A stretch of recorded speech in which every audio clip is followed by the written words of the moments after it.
ខ្ញុំជឿជាក់ថាបងប្អូនទាំងអស់គ្នាប្រកាសជាដឹងហើយថានៅក្នុងពេលបច្ចុប្បន្ននេះនៅលើ Facebook យើងអាចដាក់បទចម្រៀងភាសាខ្មែររបស់យើងជាមួយ story នៅក្នុង Facebook បានទេហើយយើងក៏ដឹងថាមូលហេតុអីបានជា Facebook បិទបទចម្រៀងខ្មែរទាំងអស់នៅលើ app របស់គេដែរណាបាទប៉ុន្តែខ្ញុំមានវិធីមួយដែលអាចឲ្យយើងដាក់បទចម្រៀងខ្មែរនៅលើ story Facebook បានអូខេអញ្ចឹងបើសិនជាបងប្អូនចង់ដឹងតាមដានវីដេអូជាមួយខ្ញុំ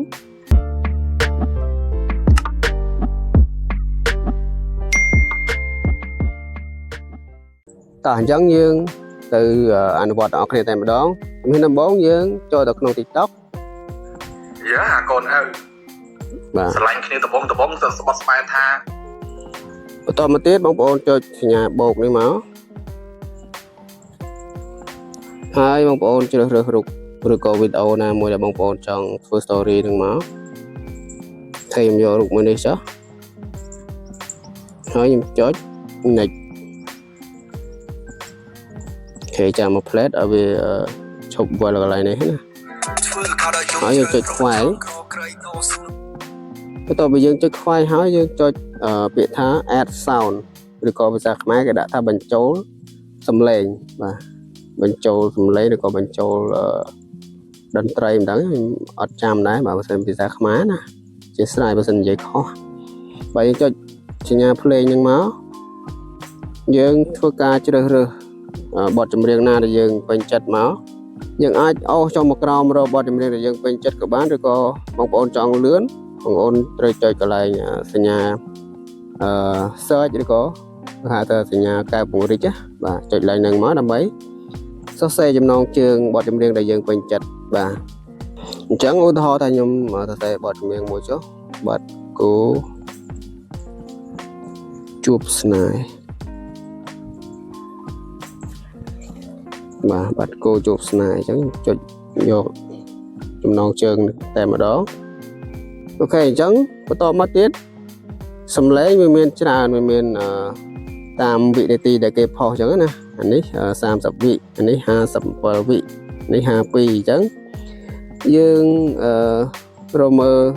សំឡេងណាដែលយើងពេញចិត្តមកអូខេអញ្ចឹងខ្ញុំយកយកខាងលើនេះតែម្ដងយើងចុចសញ្ញាគ្រីសបាទយើងពេញចិត្តហើយយើងយកសញ្ញាគ្រីសមកបន្ទាប់ពីជ្រើសរើសបទចម្រៀងហើយបងប្អូនអាចទាញរបានេះចុះខាងក្រោមក៏បានឬក៏បងប្អូនចុចខាងឆ្វេងខាងស្ដាំមកផ្ទៃរូបរបស់យើងនេះក៏បានដែរកន្លែងណាក៏បានដែរបាទបន្ទាប់មកយើងចុចពាក្យថា next បាទបន្ទាប់មកទៀតបើសិនជាបងប្អូនអត់ចង់ផុសទេបងប្អូនចូលកន្លែងនេះបាទចុចកន្លែងសញ្ញាព្រួយនេះចុចសញ្ញាព្រួយហើយបងប្អូនចុចទៅលើពាក្យថា save with watermark បាទខាងលើគេណាអញ្ចឹងនៅពេលដែលយើង save ហើយវីដេអូហ្នឹងវាជាប់ logo TikTok អូខេអញ្ចឹងសម្រាប់ខ្ញុំធ្វើការផុសសិនបាទចុច next មកបាទចុច next បន្តមកទៀតយើងយកកន្លែងសញ្ញាផែនដីនេះបើសិនជាកន្លែងនឹងវាលោតសញ្ញាផែនដីបើតែផុសទៅគឺគេឃើញហើយតែបើសិនជាបងប្អូនអត់ចង់ឲ្យគេឃើញទេយើងចុចកន្លែងហ្នឹងមកហើយយើងយក only you បាទយកខាងក្រោមគេអូខេបន្តមកទៀតយើងធ្វើការផុសបាទយើងចុចផុសហ្នឹងមកបន្តមកទៀតយើងចុចកន្លែងសញ្ញាក្បាលមនុស្សនឹងមកដើម្បីចង់ដឹងថាយើងផុសបានប្រមាណភាគរយឲ្យពេញនៅបាទអញ្ចឹងចូលមកដល់កន្លែងនេះយើងចុចសញ្ញាមេសោនឹងមកបាទឥឡូវនេះវីដេអូមួយហ្នឹងគឺខ្ញុំបានផុសរួចរាល់ហើយអញ្ចឹងយើងចុចទៅលើវីដេអូមួយហ្នឹងតែម្ដងទៅបាទហើយយើងចុច scope សិនបាទយើងចុច scope សិនហើយបន្តមកទៀតយើងដើម្បីធ្វើការ download វាបានបងប្អូនចុចសញ្ញាចុច3បាទហើយចុចសញ្ញាចុច3បន្តមកទៀតយើងចុច download